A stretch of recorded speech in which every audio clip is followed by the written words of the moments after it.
Halo, Shalom, keluarga besar GBI Point Square. Berjumpa lagi dengan saya, Philip, dalam ibadah minggu ini. Saya akan memandu saudara dalam tata tertib ibadah online hari ini. Selama ibadah berlangsung, dilarang melakukan aktivitas lain seperti di samping ini. Siapkan internet, alat ibadah, buku catatan, dan ballpoint. Mari kita duduk sesuai waktu ibadah, siapkan alat ibadah kita, dan tetap fokus. Demikian panduan ibadah ini. Selamat beribadah. God bless you. Salam GBI Point Square. Shalom Bapak Ibu dikasih Tuhan. Dimanapun saudara berada, doa saya Bapak Ibu dan keluarga tetap dalam perlindungan dan penyertaan Tuhan. Memang hari-hari ini kita masih dalam kondisi pandemi COVID-19, maka untuk sementara waktu ibadah akan tetap diadakan secara online sampai nanti kita melihat perkembangan lebih lanjut dan kita melihat kondisi pandemi COVID-19 ini sudah boleh tertangani dengan baik sehingga kita dapat bisa ibadah tatap muka. Menunggu sampai nanti kita bisa ibadah tatap muka, maka saya tetap mengajak, menghimbau, mendorong setiap saudara untuk kita terlibat di dalam KUL. Mari bergabung dalam kelompok KUL yang ada. Lewat KUL ini Bapak Ibu akan dilayani, kita akan berdoa, kita akan bertumbuh bersama-sama. Dan saya akan usahakan untuk selalu bisa berkumpul bersama dengan teman-teman di KUL-KUL yang ada. Untuk jadwal KUL nanti Bapak Ibu bisa menghubungi para gembala KUL atau nanti bisa melihat beberapa informasi yang kami akan publish di halaman Facebook GBI Point Square. Dan kami juga mengajak Bapak Ibu untuk terus mengikuti perkembangan yang akan kami sampaikan secara kontinu, ya secara berkala lewat halaman Facebook GBI Point Square. Sambil kita juga melihat dan berdoa untuk bangsa kita Indonesia supaya kondisi ini boleh cepat tertangani dan kita boleh segera kembali untuk mengadakan ibadah. Bapak Ibu dikasih Tuhan, pada minggu ini juga firman Tuhan kita akan dilayani oleh hambanya yaitu Bapak Pendeta Teddy Burhansa. Beliau akan berbicara mengenai keluarga, yaitu khususnya mengenai amanat agung. Amanat agung akan dimulai dari keluarga.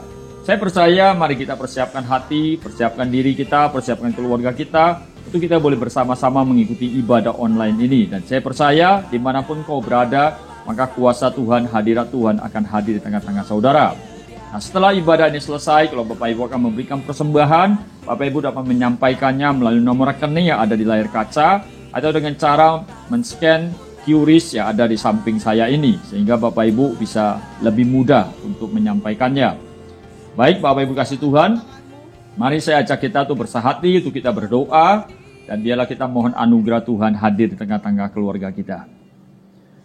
Bapak, kami bersyukur sekali lagi Tuhan, terima kasih Engkau memberikan kami kesempatan Tuhan, sehingga kami boleh bersekutu bersama-sama dengan keluarga kami masing-masing di tempat di mana kami berada, dan kami boleh terhubung Tuhan secara ibadah online, sehingga kami boleh mengikuti ibadah ini Bapak. Hamba-Mu berdoa Tuhan, bila Engkau hadir di tengah-tengah umat-Mu, dimanapun mereka berada Tuhan, hadirat-Mu, kuasa-Mu Tuhan, ada di tengah-tengah mereka Tuhan. Dan biar Engkau juga memberkati selama ibadah ditayang Tuhan, bila setiap kami dapat mengikutinya dengan baik Tuhan. Engkau juga memberkati Tuhan untuk seluruh tim yang melayani Tuhan. Biarlah kami boleh bersama-sama Tuhan, melayani Tuhan untuk memuliakan Engkau. Dan kami percaya pelayanan ini boleh menyenangkan hati-Mu dan boleh menjadi berkat bagi umat-Mu Tuhan. Kau berkati Tuhan untuk tim pujian penyembahan. Kau juga memberkati buat hamba-Mu Bapak Teddy Burhansa yang akan menyampaikan pesan firman-Mu Tuhan. Kau urapi Tuhan, dan biar setiap pemberitaan firman-Mu boleh menjadi berkat bagi setiap kami yang mendengarkannya. Kami juga pada kesempatan kami bersahati berdoa Tuhan untuk bangsa kami Indonesia Tuhan. Kami percaya Indonesia adalah bangsa yang khusus Engkau pilih Tuhan, untuk boleh Engkau curahkan Pentakosta yang ketiga Tuhan. Dan kami percaya Indonesia Tuhan akan menjadi berkat bagi bangsa-bangsa. Kami berdoa Tuhan, mengangkat tangan kami memberkati Indonesia. Shalom bagi Indonesia. Shalom bagi Indonesia. Berkati juga Tuhan untuk pemerintahan bangsa kami Indonesia Tuhan. Mulai dari pemerintahan pusat, Bapak Presiden Joko Widodo dengan wakilnya Bapak Ma'ruf Amin, dan seluruh kabinet menteri dan jajaran pemerintahan yang ada Tuhan, mulai dari pusat hingga ke daerah-daerah Tuhan. Kami juga berdoa Tuhan untuk lembaga legislatif Tuhan, DPR, MPR, maupun lembaga yudikatif Tuhan, kejaksaan. Kami juga berdoa untuk kepolisian, TNI Tuhan. Kami juga berdoa secara khusus Tuhan, tim gugus tugas yang sedang mengusahakan Tuhan, sedang mengendalikan pandemi COVID-19 di Tuhan. Kami berdoa biar Tuhan sedang bisa menyertai, melindungi, bahkan memberikan mereka hikmat Tuhan. Juga kami berdoa untuk para tenaga medis Tuhan, yang terus bekerja Tuhan, menolong Tuhan. Kau terus berikan mereka kekuatan, berikan mereka kesehatan, perlindungan Tuhan. Bahkan keluarga mereka juga Tuhan, Engkau yang menyertai Tuhan. Terima kasih Bapak, kami bersyukur juga Tuhan, untuk setiap umat-Mu Tuhan, dimanapun mereka berada Tuhan, yang dalam keadaan ekonominya terganggu Tuhan, Kau buka jalan. Yang mengalami sakit Tuhan, Kau sembuhkan dengan kuasa-Mu Tuhan. Bahkan yang sedang usahanya terganggu, kami berdoa Tuhan buka jalan ya Bapa. Kau juga memberkati Tuhan keluarga demi keluarga, hubungan suami istri, hubungan anak dengan orang tua, menantu dengan mertua Tuhan. Biarlah setiap mereka Tuhan boleh terus diperbaharui Tuhan, sehingga makin hari Tuhan makin menjadi sempurna Tuhan. Kami percaya Kau izinkan kami banyak berdiam dalam rumah Tuhan. Biarlah kami boleh banyak mengalami pemulihan demi pemulihan. Sehingga berkat-Mu Tuhan dicurahkan berlimpah-limpah. Dan secara khusus kami berdoa Tuhan untuk para pemimpin rohani kami. Mulai dari Gembala Sidang kami, Bapak Pendeta Ningko Nyontora Harjo. Untuk Gembala Rayon kami, Bapak Pendeta Budianto Totong Tuhan. Berserta dengan keluarga mereka masing-masing. Jagai, lindungi Tuhan, bahkan seluruh hamba-hamba-Mu yang melayani, sampai kepada seluruh umat-Mu Tuhan, dimanapun mereka berada Tuhan, biarlah Tuhan tetap menyertai dan melindunginya. Berkati juga bangsa kami Tuhan, para penduduk bangsa kami Indonesia, biar setiap bangsa kami Tuhan dapat mengenal Engkau sebagai Tuhan dan Juru Selamat-Mu. Terima kasih, sekali lagi bersyukur juga untuk persembahan umat-Mu Tuhan, yang akan disampaikan melalui online Tuhan, maupun lewat transfer. Engkau berkati setiap mereka yang menabur dengan sukacita Tuhan. Karena kami percaya apa yang ditabur oleh umat-Mu Tuhan tidak pernah sia-sia. Karena taburan ini Tuhan akan memuliakan Engkau. Terima kasih Bapa. Sekali lagi Kau berkati ibadah kami ini Tuhan. Sertai Tuhan. Biarlah kami boleh bersehati bersama dengan keluarga kami. Berserta dengan seluruh orang-orang percaya Tuhan. Untuk mengikuti ibadah ini Tuhan. Terpujilah nama-Mu kekal sampai selama-lamanya. Di dalam nama Tuhan Yesus, Tuhan dan Juru Selamat kami yang hidup, kami telah berdoa dan mengucap syukur. Mari kita siap mengikuti ibadah bersama-sama. Kita katakan amin. Terima kasih. Selamat beribadah. Tuhan Yesus memberkati.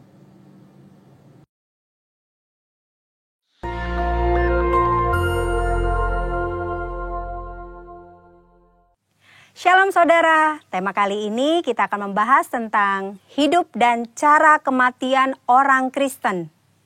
Tidak sedikit orang percaya, khususnya para pelayan Tuhan yang setia, berpulang karena serangan wabah COVID-19. Kemudian banyak orang bertanya, apa yang salah? Kenapa? Kok bisa?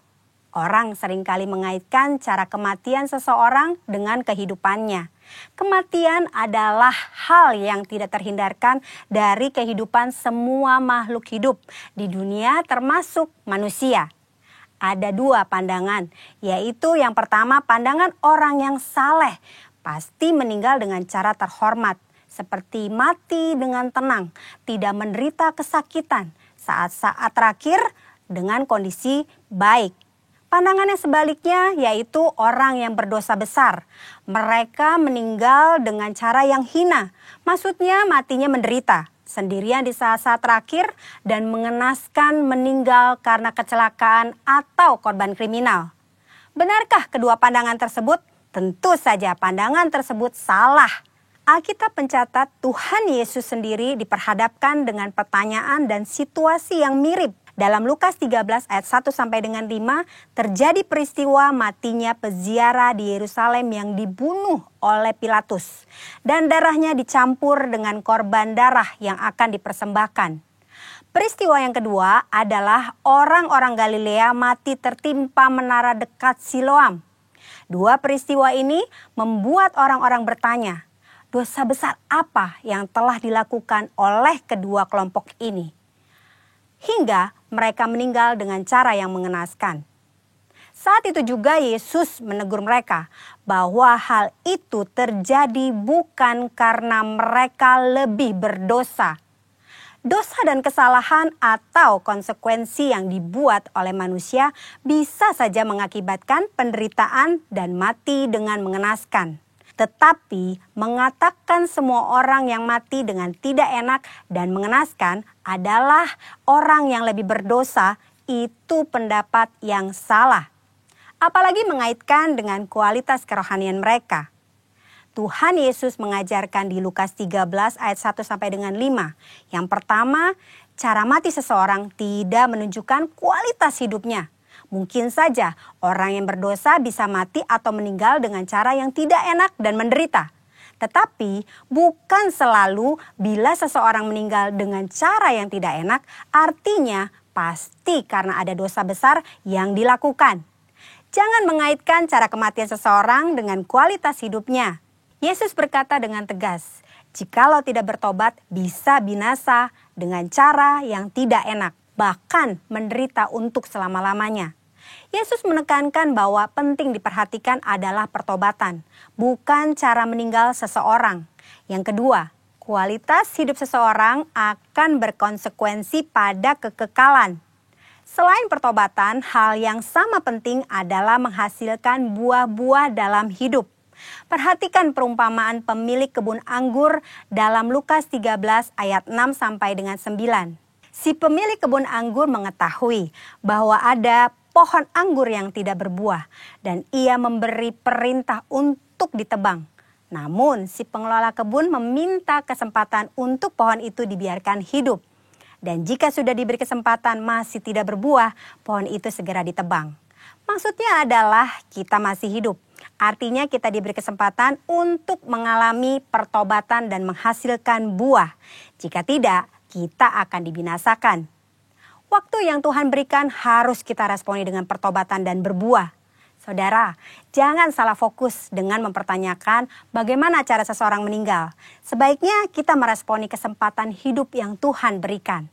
Yang pertama, kita fokus pada pertobatan dan menjalani hidup yang menghasilkan buah, agar kita tidak mengalami hukuman dan penderitaan kekal. Yang kedua, tidak ada hubungan langsung antara cara seseorang mati dengan kerohanian yang dijalani selama hidupnya. Yang ketiga, cara orang percaya mati adalah kedaulatan Tuhan yang tidak dapat diselami oleh manusia. Tetaplah percaya dan serahkan diri kepada Tuhan. Percayalah, tidak ada keputusan Tuhan yang salah. Saudara, kita tidak boleh menilai bahkan menghakimi seseorang melalui cara kematiannya. Sebagai contoh, memperkatakan, sudah rajin beribadah, berpuasa, berbahasa roh, kok bisa mati karena COVID-19? Hal itu tidak ada hubungannya, lagi sangat tidak pantas untuk diucapkan karena tidak menghormati dan tidak sensitif terhadap perasaan keluarga yang ditinggalkan. Mari saudara, kita fokus kepada pertobatan dan menghasilkan buah-buah yang baik selama kita masih punya kesempatan. Tuhan Yesus memberkati.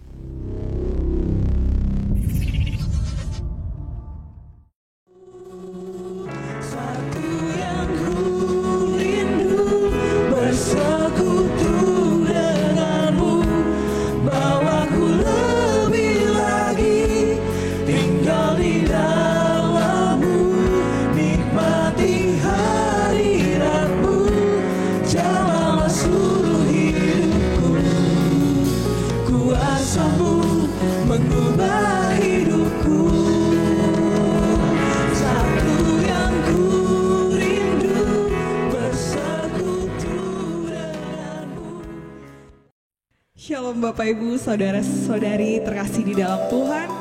Dimanapun Anda berada saat ini, kita percaya bahwa di setiap pujian penyembahan yang kita naikkan itu punya kuasa, amin. Siap untuk memuji menyembah Tuhan, mari sama-sama kita nyanyikan pujian ini.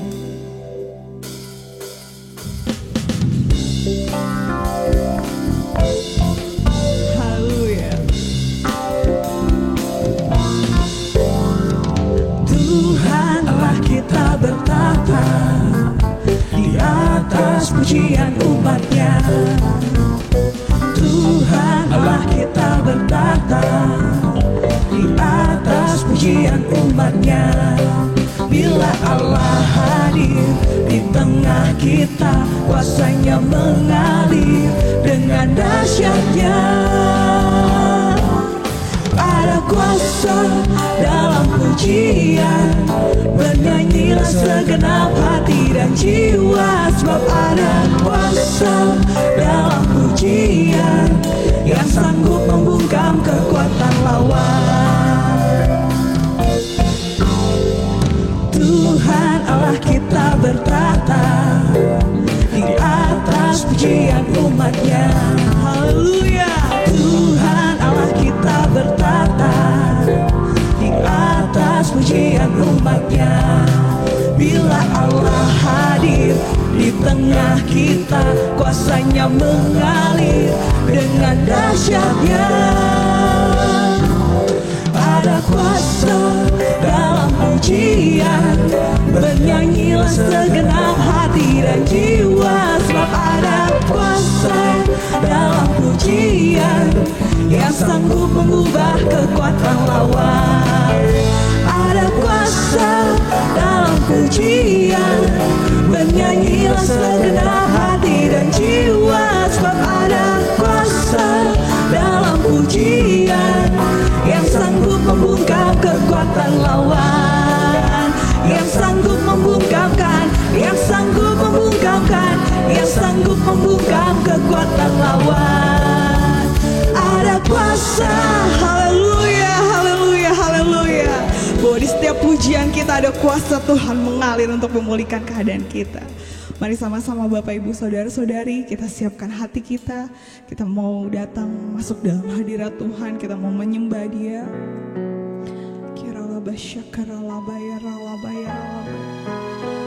Kami undang Kau hadir di tengah-tengah kami Tuhan, melawat setiap hati kami yang rindu dan haus akan Engkau.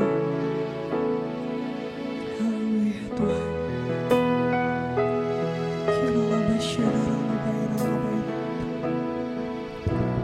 Datang Roh Kudus, Kau ku rindu, dengan minyak yang baru urapiku, mengalir penuhiku, mengalir pulihkanku. Kuasa-Mu bebaskan hidupku. Datang Roh Kudus, Kau ku rindu, dengan minyak yang baru urapiku, mengalir penuhiku, mengalir pulihkanku. Kuasa-Mu bebaskan hidupku. Satu yang ku rindu, bersekutu denganmu, bawaku lebih lagi tinggal di dalam-Mu, nikmati hadirat-Mu, jamalah seluruh hidupku. Kuasa-Mu mengubah hidupku.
Mari kita berdoa. Tuhan, terima kasih buat kesempatan yang Tuhan berikan pada kami hari ini. Sebentar kami ingin dengar firman Tuhan. Urapi kami semua, urapi hamba-Mu Tuhan. Berikan telinga seorang murid yang duduk diam dengar firman Tuhan. Bahkan bukan hanya jadi pendengar, kami menjadi pelaku-pelaku firman Tuhan. Terima kasih Tuhan, terima kasih. Di dalam nama Tuhan Yesus kami telah berdoa. Haleluya. Amin. Shalom Bapak Ibu, Saudara, Saudari terkasih dalam Tuhan. Hari ini kita berjumpa lagi dalam ibadah online. Dan khususnya di bulan Juni ini kita akan berbicara tentang keluarga. Karena BPH mencanangkan bulan Juni ini adalah bulan keluarga. Jadi hari ini saya akan bicara banyak tentang keluarga. Maka itu tema khotbah saya atau judul khotbah saya hari ini adalah amanat agung dimulai dari keluarga. Sebelumnya mari kita buka dalam Matius 28 ayat 19 sampai 20. Karena itu pergilah, jadikanlah semua bangsa muridku, dan baptislah mereka dalam nama Bapa dan Anak dan Roh Kudus, dan ajarlah mereka melakukan segala sesuatu yang telah kuperintahkan kepadamu, dan ketahuilah aku menyertai kamu senantiasa sampai kepada akhir zaman. Perintah ini diberikan Tuhan Yesus sebelum Tuhan Yesus naik ke sorga. Saya percaya ketika perintah diberikan di saat-saat terakhir sebelum perpisahan itu merupakan perintah yang sangat penting. Saya jadi ingat mama saya. Mama saya baru pulang ke rumah Bapa di surga beberapa minggu yang lalu. Beliau berpesan kepada kita setiap anak-anaknya, kami tujuh saudara. Beliau berpesan, kalau mama sudah tidak ada, kalian semua akur-akur ya. Jangan pada berantem. Kami tahu itu pesan yang penting dari mama. Dan akhirnya mama dipanggil pulang. Jadi kalau sekarang kami ada sedikit konflik, perbedaan pendapat. Kami bercanda, ingat yo, pesan mama, kita harus akur-akur. Nah, saya percaya bahwa pesan ini sangat penting waktu sebelum Tuhan Yesus meninggalkan murid-muridnya naik ke surga. Pesan ini, amanat ini begitu sangat penting bagi setiap kita, murid-muridnya, bagi kita setiap orang-orang yang percaya sama Tuhan. Nah, saya mau katakan bahwa amanat agung ini merupakan panggilan setiap orang percaya. Panggilan setiap murid-muridnya. Kita sebagai orang percaya terpanggil untuk melaksanakan amanat agung ini. Yaitu apa? Pemberitaan Injil, pemberitaan keselamatan sampai ke ujung bumi. Dan saya percaya keluargalah yang menerima panggilan ini. Kenapa? Keluarga dipanggil untuk masuk ke dalam amanat agung karena satu pribadi lahir dalam satu keluarga. Setiap kita orang percaya, satu pribadi dilahirkan dalam sebuah keluarga. Karena itu amanat agung dimulai dari keluarga. Pribadi kita dilahirkan oleh orang tua kita dalam sebuah keluarga. Kita dididik, kita diajar sama orang tua kita sehingga menjadi dewasa.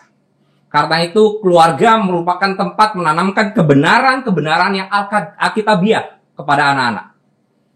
Maka saya simpulkan bahwa amanat agung itu dimulai dari keluarga. Bahkan sejak mulanya Allah memakai keluarga untuk memberitakan keselamatan. Allah menciptakan keluarga yang pertama yaitu Adam dan Hawa. Namun Adam dan Hawa jatuh dalam dosa. Dan keluarga pertama ini Adam dan Hawa gagal. Tetapi Allah menjanjikan keselamatan. Dalam Kejadian 3 ayat 15. Kita baca Kejadian 3 ayat 15. Aku akan mengadakan permusuhan antara engkau dan perempuan ini, antara keturunanmu dan keturunannya. Keturunannya akan meremukkan kepalamu dan engkau akan meremukkan tumitnya. Di sini dikatakan Tuhan berbicara keturunan dari Hawa, keturunan dari Adam. Jadi keturunan ini berbicara tentang silsilah, berbicara tentang keluarga. Jadi sejak semula Tuhan sudah merencanakan keselamatan itu melalui keluarga.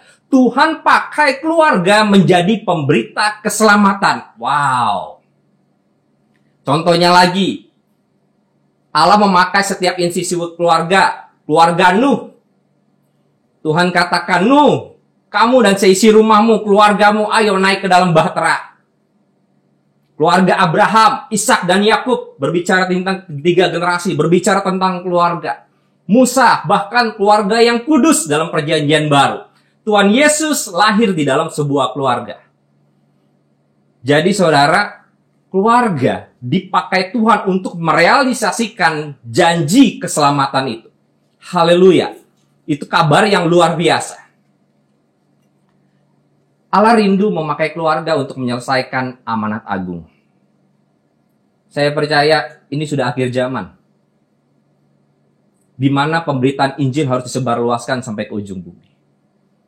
Kalau dulu, sejak mulanya Tuhan rindu memakai keluarga, sampai hari ini Tuhan juga rindu memakai setiap keluarga. Keluargamu, keluarga saya, keluarga kita semua. Keluarga harus memenuhi panggilan Tuhan untuk melaksanakan mandat Allah ini. Dalam misi penyelamatan yang dikenal kita sebagai amanat agung.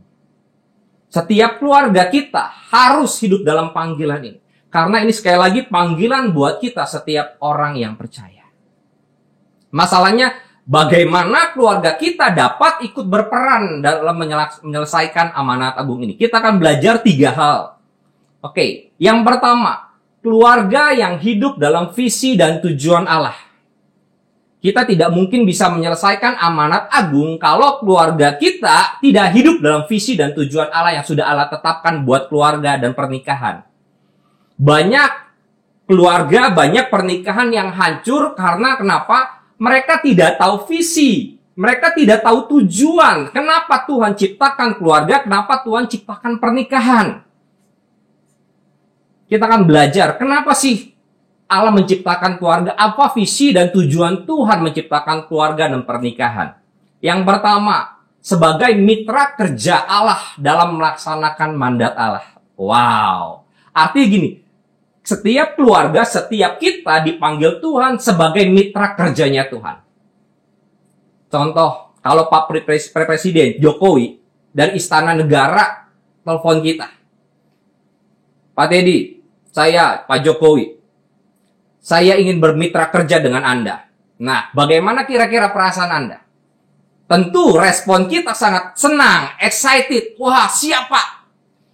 Terlebih lagi kita akan bermitra kerja dengan Raja di atas segala raja. Tuhan di atas segala Tuhan, yaitu Tuhan Yesus. Harusnya ketika kita dengar kabar bahagia ini, harusnya kita menjadi excited. Tuhan pakai keluargaku sebagai mitra kerjamu Tuhan. Untuk melaksanakan mandat Allah di akhir zaman ini. Apa itu? Amanat agung. Sekali lagi, kenapa Tuhan ciptakan keluarga? Yaitu untuk berpartner, bermitra kerja dengan kita. Lalu, kenapa Tuhan menciptakan keluarga? Visi tujuan Allah yang kedua adalah karena manusia memerlukan seorang penolong. Kejadian 2 ayat 18 mengatakan bahwa tidak baik kalau seorang manusia itu seorang diri saja. Kata atau kalimat tidak baik itu pertama kali muncul dalam ayat ini. Waktu Tuhan menciptakan cakrawala, alam semesta dikatakan semua baik. Tapi waktu Tuhan katakan ini Adam sendirian, tidak baik. Ini kalimat pertama yang Tuhan ciptakan bilang tidak baik. Artinya apa saudara? Artinya kita manusia diciptakan sebagai makhluk sosial. Kita memerlukan kehadiran seorang penolong. Kalau berbicara pernikahan, kita memerlukan seorang penolong. Seorang laki-laki untuk bisa maksimal memerlukan seorang penolong. Adam, sebelum ada kehadiran seorang Hawa, dia tugasnya hanya kasih nama binatang. Kambing mbek-mbek, kucing meok-meong, kodok teok teplung. Nah, tapi setelah ada kehadiran seorang Hawa, Tuhan menyuruh Adam kuasai bumi. Artinya ada potensi yang dalam diri Adam itu menjadi lebih maksimal ketika ada kehadiran seorang penolong. Seharusnya seorang istri menolong suaminya menjadi lebih maksimal. Karena kenapa? Potensi seseorang itu bisa maksimal dibutuhkan orang lain. Anak-anak supaya bisa maksimal, potensinya maksimal, memenuhi panggilan Tuhan dalam kehidupan mereka, diperlukan peran dari orang tua. Sekali lagi, kita perlu yang namanya orang lain. Karena itu Tuhan ciptakan pernikahan. Waktu Tuhan ciptakan Adam, itu utuh. Tuhan ciptakan Hawa masing-masing pribadi ini utuh.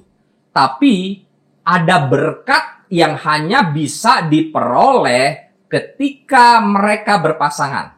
Contoh, suatu hari saya berjalan ke mall, saya lihat sebuah baju bagus sekali dengan harga yang murah, potongan 50%.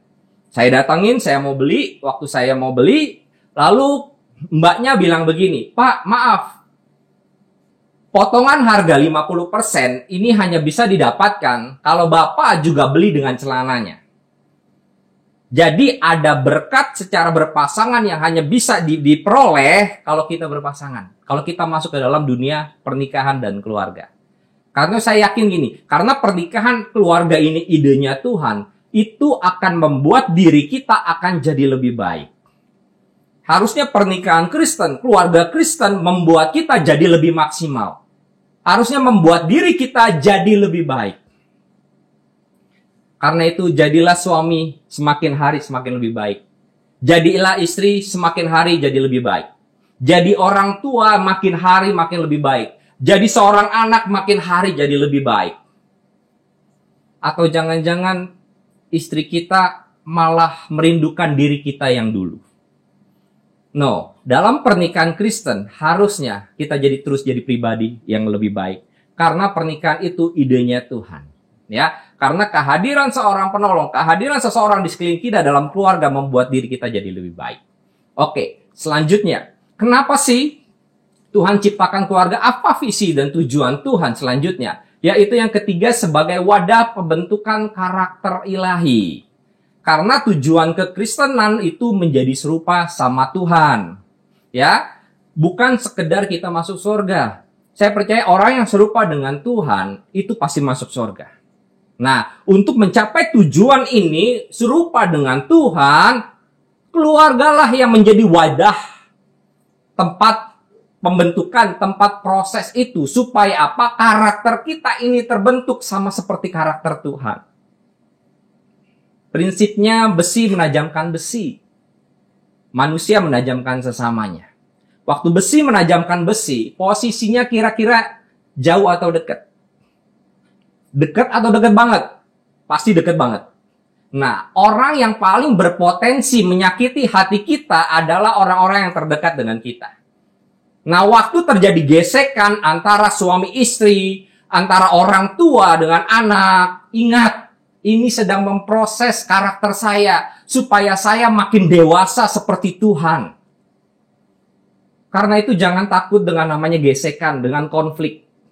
Justru waktu kita ada konflik, kita selesaikan dan kita menjadi dewasa. Pasangan kita, orang tua kita, anak kita tidak sempurna. Saya seringkali bilang dengan istri saya memang tidak sempurna. Tetapi lewat kehadiran dirimu, itu membuat diriku jadi lebih sempurna. Artinya kehadiran seseorang itu akan memproses kita. Menggesek kita untuk membuat apa? Diri kita jadi lebih sempurna, lebih dewasa. Lalu berikutnya, kenapa Allah menciptakan keluarga? Tujuan Allah, visi tujuan Allah untuk kesatuan suami istri. Saya percaya pernikahan Kristen itu diciptakan bukan untuk togetherness, kebersamaan, kesamaan, ngejar kesamaan, tapi untuk oneness. Artinya pernikahan Kristen itu untuk kesatuan. Mereka menjadi satu. Dalam kesatuan ini, itu banyak sekali perbedaan. Nah, kalau perbedaan tidak dikelola dengan baik, Ini akan terjadi konflik kalau tidak diselesaikan, bisa berujung pada perceraian keluarga yang hancur. Oke?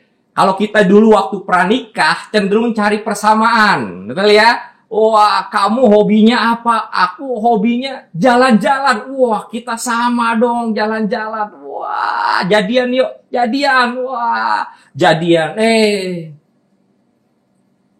Setelah pacaran ternyata baru ketahuan.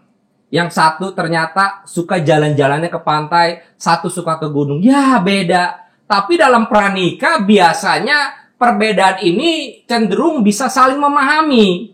Nggak apa-apa sayang, nggak apa-apa, aku temenin deh ke pantai walaupun aku nggak suka, aku temenin, biarin deh aku item sekalian, nggak apa-apa kok. Tetapi waktu kita masuk ke dalam pernikahan, seringkali perbedaan ini kita tidak bisa memahami dengan baik. Timbul banyak konflik, banyak gesekan. Nah, karena itu saudara, saya mau katakan setiap perbedaan jangan dipertentangkan. Coba Bapak Ibu, boleh angkat tangannya begini. Jangan dipertentangkan. Sakit, semakin kencang akan semakin sakit. Tetapi perbedaan itu harus disinergikan. Coba Bapak Ibu, anak-anak, orang tua, perbedaan harus disinergikan. Wow. Perbedaan itu harus disinergikan. Perbedaan itu akan saling melengkapi. Jangan untuk dipertentangan, saudara. Saya percaya kedudukan pria dan wanita itu hakikatnya sama di hadapan Tuhan. Tapi yang beda adalah perannya, fungsinya masing-masing. Sekali lagi Tuhan ciptakan perbedaan-perbedaan ini untuk kita bisa saling melengkapi satu sama lain. Sehingga kita bisa jadi komplit, sempurna. Contohnya dalam perbedaan, saudara. Pada umumnya wanita itu dia multitasking. Ya, kalau pria kita pada umumnya tidak bisa. Ini terjadi selama waktu saya WFA di rumah, saudara. Ini kejadian kisah nyata.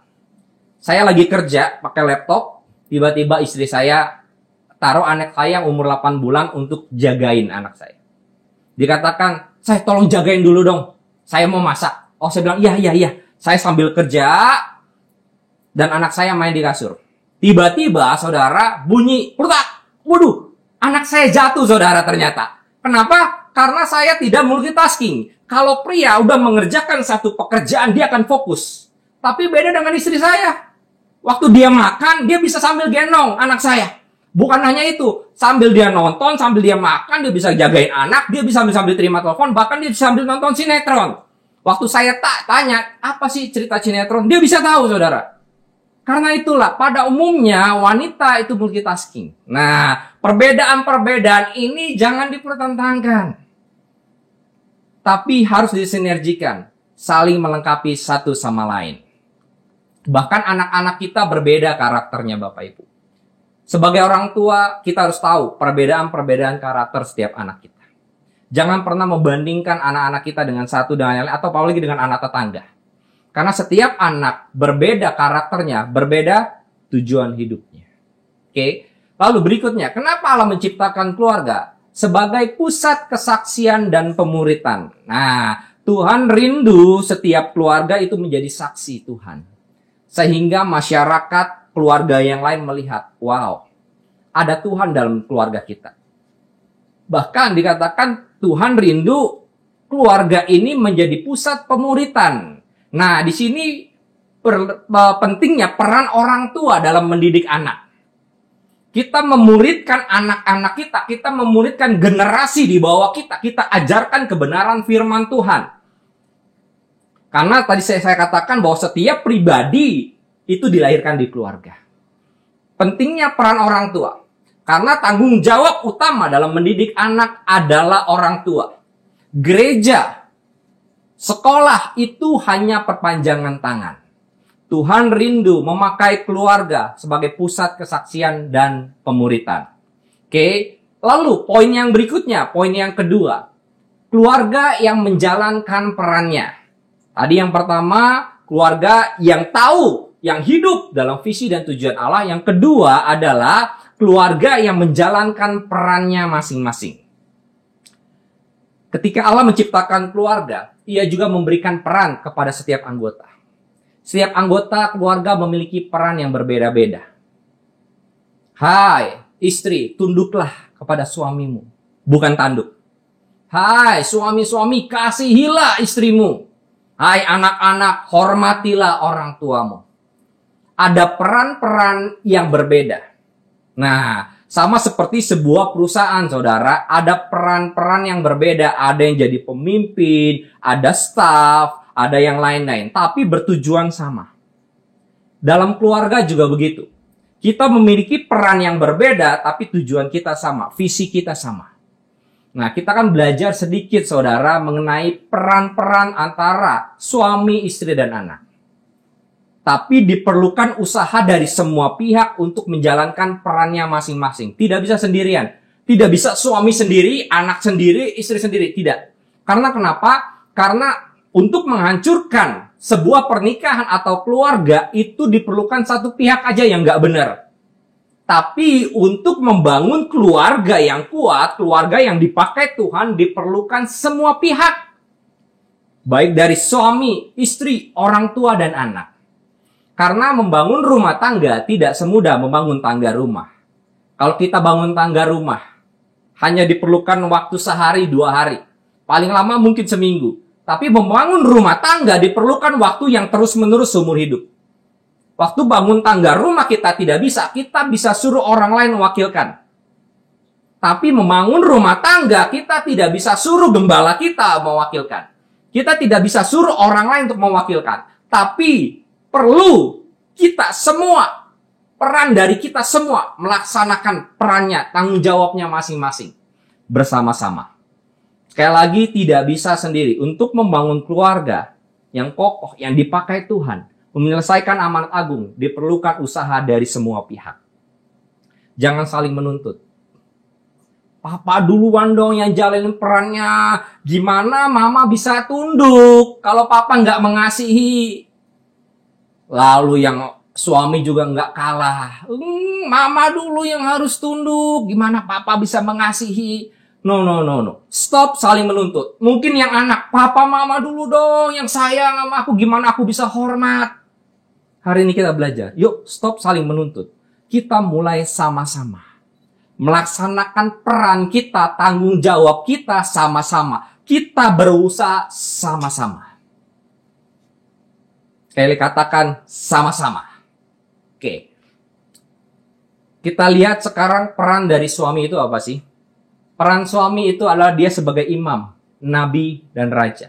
Imam itu adalah dia yang membawa persembahan kepada Tuhan. Ya, tugas suami adalah memimpin keluarganya, membawa penyembahan kepada Tuhan melalui apa? Mesbah keluarga, saudara. Hari-hari ini kita WFA. Yuk, perbanyak mesbah keluarga. Perbanyak mesbah keluarga. Mungkin kita tidak bisa ibadah kumpul sama-sama dulu, tapi kita bisa kumpul sama-sama dengan keluarga kita di rumah melalui mesbah keluarga. Ingat, suami, kitalah yang menjadi kepala, kitalah yang memperkerasai supaya mesbah keluarga itu ada dalam keluarga kita. Kita yang bertanggung jawab, karena kita ini imam. Lalu kita nabi. Nabi apa? Dia yang dengar suara Tuhan, lalu dia menyampaikan kepada anggota keluarga. Karena itu suami penting, yuk punya hubungan yang intim sama Tuhan. Banyak-banyak dengar apa kata Tuhan melalui pembacaan firman Tuhan. Lalu suami sebagai kepala atau raja. Kepala di sini bukan berarti istri lebih rendah. Tidak, kita tetap punya kedudukan hakikat yang sama. Ya. Ingat suami, walaupun kita kepala besarnya atau big bossnya itu Tuhan Yesus. Artinya, waktu kita jadi kepala, tanggung jawab kita harus kepada big boss Tuhan Yesus.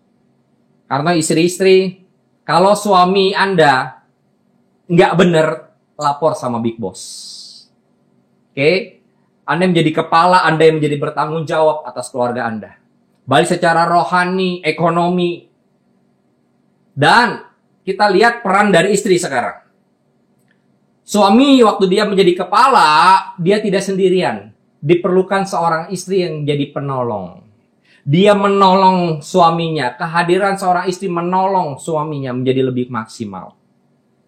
penolong, lalu dia menjadi pendamping.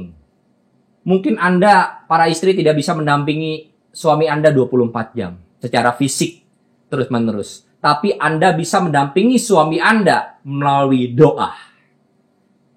Istri saya tidak bisa mendampingi saya 24 jam. Mungkin waktu saya pelayanan keluar kota, istri saya harus menjaga anak di rumah. Tapi saudara, waktu saya pergi sendirian keluar kota, saya berasa istri saya ada di samping saya. Karena kenapa? Karena istri saya selalu ada di hati saya. Karena istri saya selalu berdoa, mendampingi saya lewat doa-doa. Orang tua juga harus berdoa buat anak-anak. Kita nggak bisa mendampingi, menjaga anak kita 24 jam. Tapi Anda bisa mendampingi anak-anak Anda lewat doa. Amin. Istri, tugas istri, peran istri selanjutnya adalah penghibur. Nah, tugas istri, ingat, Anda sebagai penghibur. Anda sebagai penolong, bukan perongrong. Anda bertugas sebagai penghibur buat suami dan anak-anak. Bukan suami orang lain, saudara. Suami Anda sendiri. Ketika suami mungkin pulang kerja, datang curhat sama Anda. Aduh, Ma, pandemi COVID ini, Pak, penghasilan Papa jadi berkurang nih, Ma. Harusnya sebagai seorang penghibur, istri akan bilang, gak apa-apa, Pak. Yuk, kita coba lagi, kita berdoa, pasti Tuhan berikan jalan keluar. Nah, tapi kalau istri tidak berfungsi sebagai penghibur, maka dia akan bilang, aduh Pak, kamu ini nggak kayak suami tetangga sebelah tuh, walaupun pandemi COVID, dia beli rumah baru. Nah, jangan begitu saudara. Harusnya seorang istri menjadi penghibur. Buat suami, buat anak-anak, mungkin ketika nilai anak-anak Anda jelek, ayo nak, nggak apa-apa nak, sama-sama yuk, mama di sini akan bantu kamu. Jadi ingat, yuk laksanakan peran kita masing-masing. Sebagai suami, sebagai istri. Lalu peran orang tua. Peran orang tua adalah mendidik anak. Untuk supaya apa? Anak-anak ini menggenapi panggilan ilahi dalam kehidupan mereka. Nah, sekarang adalah peran anak. Peran anak adalah menghormati orang tua. Kalau kita lihat 10 perintah Tuhan yang Tuhan berikan di atas Gunung Sinai, 10 perintah itu, kalau kita lihat perintah yang secara horizontal, hubungan kita yang dengan sesama, yang pertama disebutkan adalah menghormati orang tua. Dan kalau kita perhatikan perintah ini, itu ada bonus berkatnya secara langsung. Ya, dikatakan kalau kita menghormati orang tua, dikatakan kamu akan lanjut umurmu. Wow. Tapi kalau di perintah-perintah lain, di waktu dikatakan jangan membunuh titik. Jangan mencuri titik, jangan bersaksi dusta titik, jangan mengingini sesamamu titik. Betul ya? Tapi waktu dikatakan kamu menghormati orang tuamu, Tuhan kasih berkat langsung. Yaitu apa? Supaya lanjut umurmu. Kata itu, anak-anak, hormati orang tuamu. Oke, kita sudah belajar peran-peran. Nah, kita mengerti hari ini dan kita jalankan. Bukan hanya kita jadi pendengar, kita jadi pelaku firman Tuhan. Lalu yang berikutnya, yang terakhir saudara, keluarga yang siap menjadi saksi dan dipimpin oleh Roh Kudus.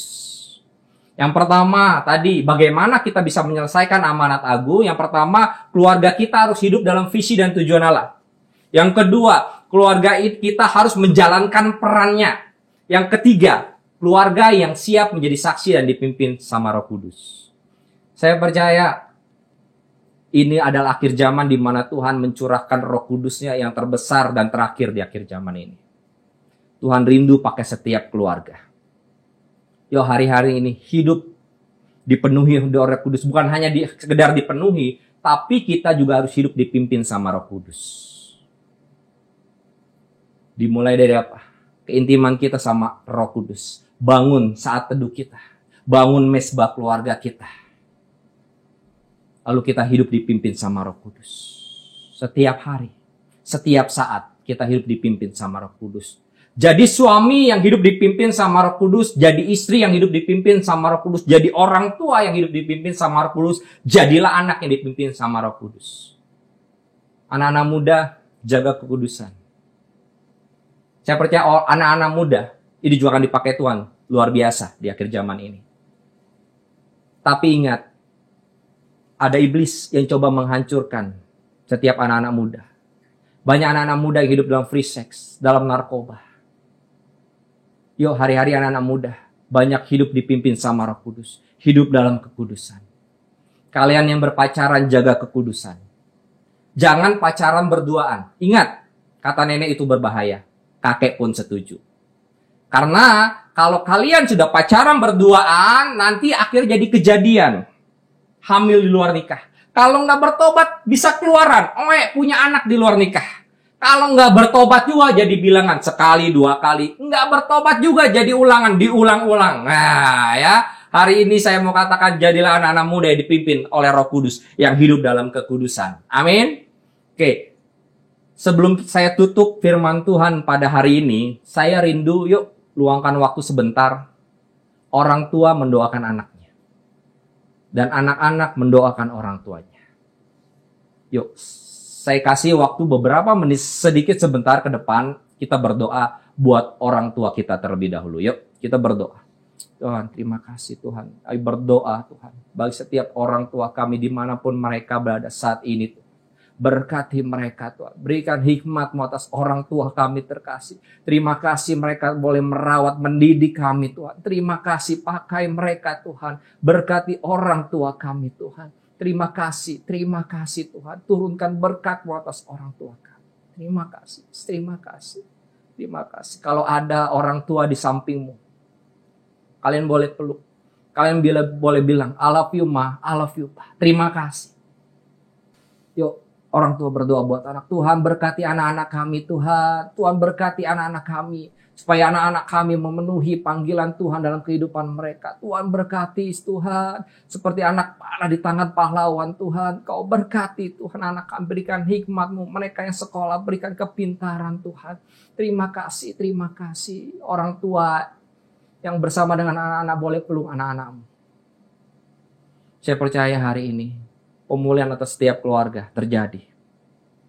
Dan keluarga-keluarga siap untuk menyelesaikan amanat agung. Mari kita doa tutup saudara. Terima kasih Tuhan untuk pemberitaan firman Tuhan hari ini. Biar Kau urapi kami. Biar firman-Mu itu boleh berakar, bertumbuh, berbuah dalam setiap kehidupan kami. Sekali lagi kami nggak mau hanya jadi pendengar, kami menjadi pelaku firman. Keluarga kami mau hidup dalam visi dan tujuan Allah. Keluarga kami mau menjalankan peran kami. Keluarga kami ingin mau jadi saksi dan dipimpin sama Roh Kudus. Pakai setiap keluarga. Turunkan urapan-Mu atas setiap keluarga. Dalam nama Tuhan Yesus Tuhan. Pakai setiap kami Tuhan. Sehingga amanat agung ini boleh terlaksana sampai ke ujung-ujung bumi. Dan Tuhan datang menjemput kami. Maranatha. Terima kasih. Di dalam nama Tuhan Yesus kami telah berdoa dan mengucap syukur. Haleluya. Amin.